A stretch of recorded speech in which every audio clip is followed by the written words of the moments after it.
저희가 두 가지 물을 어제 이어서 오늘 함께 계속 좀 묵상하기를 원합니다. 한 물은 마셔도 계속 목마른 그 물, 또 한 물은 그 속에서 계속 솟아나서 영원한 생명을 주는 물.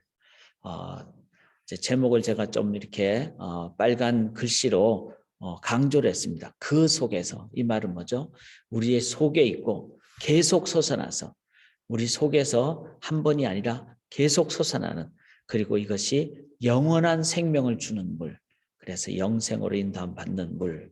우리는 어떤 물을 구하시겠습니까? 나는 오늘도 어떤 물을 구하시고 우리가 나아가기를 원하십니까? 마셔도 다시 목마른 물을 구하시겠습니까? 아니면 그 속에서 영생하도록 솟아나는 샘물을 구하시겠습니까? 참 우리 인생에 이 두 가지 방향을 말씀해 주는 참으로 중요한 본문이 되겠습니다.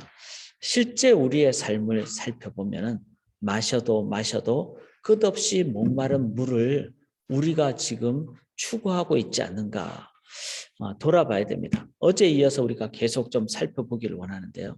어제 본문에 이런 내용을 저희가 함께 나눴습니다.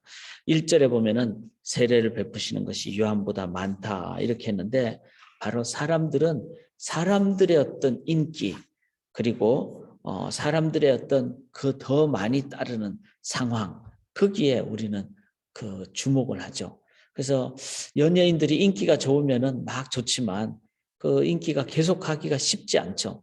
그러면은 마음이 낙담도 하고, 또 요즘 한국 같은 경우는 3월 9일까지 대통령 선거를 하기 때문에 득표율이 이제 어떤 그 지지도가 오르면은 좋아하고 또 떨어지면은 또 힘들어하고, 이런 우리의 삶에 거기에 목표를 맞추면은 실은 계속 목마르죠.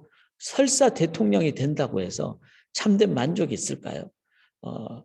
그 대통령 되고 지지도가 높은 곳에 초점을 맞춘다면은 언제나 목마른 또 목마른 그런 삶이 될 것입니다. 우리 한번 진짜 진지하게 우리는 어떤 물을 마실 것인가 살펴봐야 됩니다. 사마리아를 통과하겠다. 이 속에는 사람들이 사마리아를 가지 않았다는 것이죠. 이것 또한 우리들 속에는 목마른 거죠. 우리들은 출신과 배경 따라서, 그래서 어떤 교회는 이제 한국 같은 경우에는 이제 그 이북에서 내려온 분들이 교회를 세운 곳에는 다른 지역에 사는 사람들이 들어가면 참 어떤 직분도 받기도 힘든 그 출신과 지역에 얽매이는 그런 제한되는 인생. 그건 참 교회의 어떤 의미를 좀 상실한 것이 되겠죠. 그런데 하나님의 교회, 그 이스라엘 그 가나안 그 지역은 하나님께서 교회로 세우신 것인데, 사마리아라는 지역은 이거는 참된 교회가 아니라 지역성에 얽매인, 그래서 그 지역에 있는 분들은 다 계속 목마를 수밖에 없는, 이거는 교회의 의미가 상실되는 것이 되죠. 때가 6시쯤 되었더라. 이 여인이 낮 12시에 사람들이 없는 시점에 그렇게 온다는 것은 뭐죠? 사람들 만나는 것이 힘들다는 거죠. 그래서 자꾸 기피하고, 우리 속에 사람들 앞에 가면 피곤하고, 그러니까 그냥 예배는 드려야 되겠고, 그래서 예배 끝나자마자 친교도 하기도 싫고 그냥 살짝 그냥 예배만 드리고, 이런 모습들이 우리 속에 물론 가능은 하고 또 이해는 되지만 부끄럽거나 그럴 수는 있겠죠. 그런데 만약에 사람 피하는 것이 더 편하다면은, 그렇다면은 또 목마른 거 아닙니까? 사람 만나는 것이 피곤하고, 이랬을 때 우리 속에 이런 목마름이 계속 있는 삶을 우리가 살지는 않는가? 어찌하여 사마리아 여자인 나에게, 그러니까 당시에는 그 문화가 남자, 여자를 대할 때는, 여성을 대할 때는 아주 낮은 계층으로 대하는, 그것 또 다른 목마름이죠. 나는 왜 이런 계층으로 태어났던가? 이렇게 하면은, 그러면은 내가 높은 계층으로 올라가면은 목이 안 마를까요? 그 또 다른 속임이죠. 우리는 자꾸 그렇게 이 세상에서 너는 더 신분 상승을 해야 돼. 너는 더 인류로 살아야 돼. 너는 좀 더 많은 것을 너는 소유해야 돼. 그 다 또 목마른 그런 삶으로 우리가 인도함을 받는다는 것이죠. 여기 10절에 보면 누구인 줄 알았더라면 이거는 뭐죠? 몰랐다는 거죠. 그러니까 우리의 삶에 주님을 모르는, 그래서 영적 무지죠. 우리는 자꾸 다른 쪽에 초점을 맞추려고 하는, 그래서 주님이 뭐 어떤 지역에만 거주할 수 있다든지 주님은 교회에만 있다든지 이거 다 영적 무지죠. 그래서 교회만 떠나면은 우리는 주님을 못 만나는 것처럼 건물을 뛰어넘는 주님이신데, 그리고 12절 보시면은 물길을 그릇도 없고 우물은 깊은데, 이건 뭐죠? 자신은 경험과 자신이 갖고 있는 그 선입견에 의해서만 신앙생활을 하려고 하는, 삶의 어떤 물을 기르려고 하는. 여기 오늘 본문의 20절에도 그런 표현이 나오죠. 우리 조상들은 이 산에서 예배하는데 당신들의 말은 예배할 곳이 예루살렘에 있다 하다이다. 예배 드리는 그 장소에 얽매이는, 사마리아 사람들은 배척당하니까 예루살렘에 가지도 못하고, 그런 삶의 그 잘못된 신앙 지식 때문에 제한된 삶을 살아가는 것이 이제 이 사마리아 여인, 어쩌면 우리가 갖고 있는 그런 모습이 될 수 있습니다. 또 19절을 보시면은 여자가 이르되 주여 보니 내가 보니 선지자로서이다. 이제 이렇게 자신에게 다가와서 참 귀한 그런 격려를 해주는 이 분을 보면서 본인의 시각으로 최대한 높여서 얘기하는 것이 선지자입니다. 당신은. 이건 뭐죠? 아직도 사람의 생각에 사로잡혀 있는, 그래서 하나님의 그 임재하심과 하나님의 능력을 우리가 온전히 깨닫지 못하는, 자신 앞에 계신 분이 하나님이심에도 불구하고 그냥 최대한 높여서 얘기한 선지자적인 정도로만 얘기를 하는 이 여인의 어쩌면은 인본주의적인 자세죠. 자신의 경험과 자신의 생각으로 제한해버리는. 실은 우리의 삶에 우리는 시간을, 미래를 볼 수가 없으니까 자꾸 현재에만 급급하는. 그런데 자세히 보시면은 우리의 과거도 하나님에 의해서 준비되어 있죠.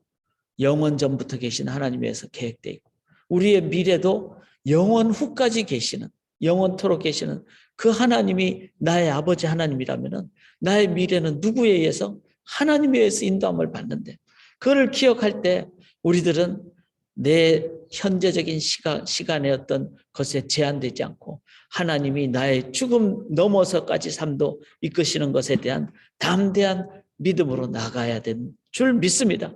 그럼에도 불구하고 이 여인처럼 우리들은 나의 경험에 우리가 제한되고 있는 삶의 모습을 갖고 있지 않는가. 또 18절을 보시면은 이제 네가 남편이 없다 하는 말이 옳도다. 너에게 남편 5이 있었고 지금 있는 자도 내 남편이 아니니 네 말이 참되도다. 참 기구한 운명이죠. 기구한 삶이죠. 유대인에게 있어서 결혼은 3번까지는 허용이 됩니다. 뭐 예를 들어서 배우자가 아파서 먼저 돌아가시면은 사별을 할 경우에는 또 결혼을 할 수 있고 재혼을 할 수 있겠죠. 그런데 3번까지는 되지만 그 이상 하는 것은 통념상 이제 너무 기구한 운명이잖아요. 어쩌면은 그냥 남편, 배우자가 이렇게 사별했다기보다는 배척당했거나 아니면 이 여자의 어떤 여성의 삶에 너무 성적인 그 추구가 강했거나 여러 가지를 추측을 할 수 있습니다. 죄의 본성인 쾌락 추구, 아니면은 이 여인의 삶의 기구한 운명에 의한 한계, 그거에 의해서 이 여인은 남편 5을 뒀는데 지금 남편도 남편이 아니다. 이 원문을 보면은 이 원문은 남편이라는 표현으로도 되지만 그냥 남자라는 표현도 됩니다. 그러니까 예수님의 해석이 맞죠. 너가 지금 같이 살고 있는 사람은 정식 남편이라기보다는 너의 기구한 운명에 의해서, 아니면 너의 죄성에 의한 그런 끌려가는, 욕망에 끌려가는 너의 삶의 한 모습이 아닌가. 사랑하는 여러분, 참 이 본문은 몇 절 안 되는 그런 본문이지만 우리 인간에 대해서 한계를 가장 잘 드러내주는 본문 중에 하나입니다. 모든 상황에, 모든 여건에, 모든 인간의 제한된 지식에, 죄성에, 욕망에, 사회적인 문화와 통념에 다 제약되고 한계에 있는, 그런데 우리는 그게 얽매여 있기 때문에 그 안에서 조금 더 좋은 것을, 조금 더 높은 것을, 조금 더 많은 것을 추구하려고 하는 그 뭐죠? 물을 마시려고, 갈증을 해결하려고. 그런데 그 물은 마셔도 또 갈증이 나는. 그것을 우리가 우리의 삶에서 반복하며 살아가고 있지는 않는지요. 우리 자신을 보면서 예수님께서 이 여인에게 참된 물을 줍니다. 내가 주는 물은 그 속에서 영생하도록 솟아나는 샘물. 그 속에서 영생하도록 솟아나는 샘물.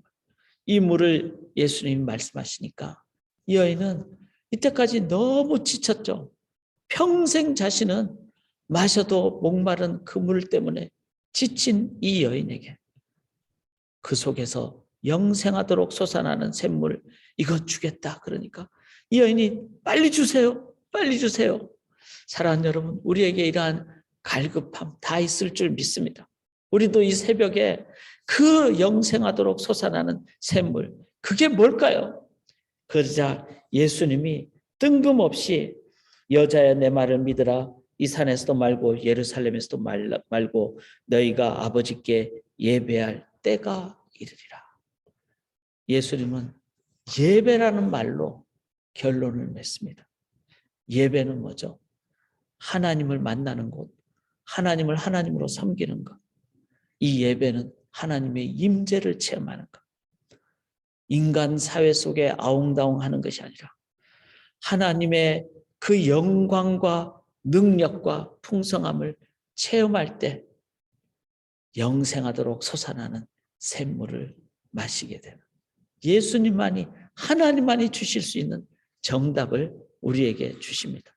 그리고 24절에 이렇게 말씀하십니다. 하나님은 영이시니 예배하는 자가 영과 진리로 예배한다. 성령과 진리. 이 참된 예배는요, 세 가지 조건이 돼야지 참된 예배가 된다고 예수님이 말씀하셨습니다. 첫째는 뭐죠? 예배할 때가 이르니. 요한복음에 가장 많이 나오는 주제 중에 하나가 이 때라는 말은 뭡니까? 바로 십자가의 그 때를 얘기합니다. 십자가를 통해서만이 하나님께로 나아갈 수 있는 유일한 길이기 때문에, 그래서 오늘도 저희가 십자가의 예수 그리스도 의지할 때 우리들은 예배의 문이 열립니다. 예배는 영과 진리로, 즉 성령을 의지할 때, 그래서 우리 주님 의지할 때 시간, 공간을 뛰어넘는 그 예배의 능력으로 나아가게 됩니다. 그리고 이 예배는 십자가의 예수, 그리고 성경은 예수님에 대하여 쓰신 하나님의 말씀, 즉 진리로 우리가 인도함을 받을 때 우리들은 이 세상의 인간이 만든 거짓된, 그냥 마셔도 또 목마른 그 물이 아니라 진리되는, 자유케 하는 말씀으로 인도함 받을 때 우리들은 바른 예배로 나가게 됩니다. 사랑하는 여러분, 십자가 의지할 때 예배로 인도함 받습니다. 성령 의지할 때 예배 인도함 받습니다. 말씀 의지할 때 바른 예배로 인도함 받습니다. 이 십자가, 성령, 진리를 의지하심으로 내 안에 하나님만 영광 올려드리는, 하나님께 예배드리는 그 삶의 예배로 오늘도 나아가실 때 우리는 하나님만이 주시는 풍성함으로, 그리고 이 속에 솟아나는 샘물로, 그래서 참된 예배로, 그 풍성함으로 이 땅에서 목마르지 않는 삶으로 나아가게 될 줄 믿습니다. 사랑하는 여러분, 이제 오늘도 하루를 시작합니다. 예배로 나아가십시다. 그리고 내일 다시 이 새아침 기도회 때 만날 때까지 모든 상황 가운데 하나님 예배하는 삶의 예배자로 나아가실 때 샘솟는 풍성한 마르지 않는 샘물로, 기쁨으로 나아가시는 가장 복된 삶이 되실 줄 믿습니다. 주님만 의지하며 영광의 예배의 삶으로 오늘도 나아가시기를 주님의 이름으로 간절히 기원합니다. 기도드리겠습니다. 하나님 아버지, 정말로 감사합니다. 주님만을 경배하며 하나님만을 의지하며 이제 십자가 의지하며 그리고 주의 성령을 의지하며 또 진리의 말씀을 의지함으로 오늘도 하나님 모든 상황 가운데 경배하는 삶의 예배자로 시작합니다. 매 순간 주를 바라보게 하옵시고 매 순간 하나님께 영광 올려드리는 예배로 나아가므로 하나님의 영광이 임재하는, 그래서 어떤 상황 속에서도 가장 기쁘고 풍성한 생명의 풍성한 복의 통로의 삶으로 나아가는 주의 백성들 삶을 살 줄 믿사옵나니 하나님 저희의 삶으로 드리는 예배 홀로 영광 받아 주시옵소서. 그 풍성함이 흘러넘쳐서 오늘 모든 우리 자녀들에게, 만나는 모든 분들에게, 그리고 어떤 상황 속에서라도 영광의 빛의 삶을 살고 그 빛을 나누는 복의 풍성한 통로의 삶을 사는 축복의 통로가 되게 도와주시옵소서. 온전히 믿고 의지하며 살아계신 예수 그리스도의 이름으로 간절히 기도드리옵나이다. 아멘.